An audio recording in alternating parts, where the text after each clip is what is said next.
മാതാക്കളുടെ ശുദ്ധീകരണം. ലേവ്യരുടെ പുസ്തകം 12-ാം അധ്യായം 1 മുതൽ 8 വരെയുള്ള വാക്യങ്ങൾ. മാതാക്കളുടെ ശുദ്ധീകരണം.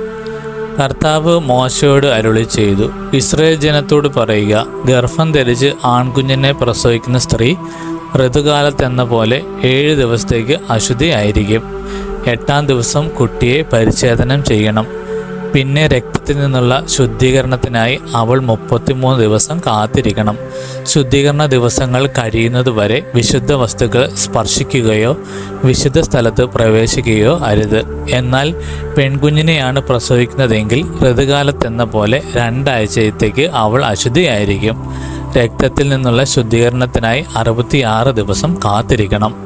കുഞ്ഞ് ആണോ പെണ്ണോ ആകട്ടെ, ശുദ്ധീകരണത്തിൻ്റെ ദിനങ്ങൾ പൂർത്തിയാകുമ്പോൾ അവൾ കുഞ്ഞിന് വേണ്ടി 1 വയസ്സുള്ള ഒരു ആട്ടിൻകുട്ടിയെ ദഹനബലിക്കായും 1 ചെങ്ങാലിയെയോ പ്രാവിൻ കുഞ്ഞിനെയോ പാവപരിഹാര ബലിക്കായും സമാമകൂടാരത്തിൻ്റെ വാതിൽക്കൽ പുരോഹിതൻ്റെ മുൻപിൽ കൊണ്ടുവരണം.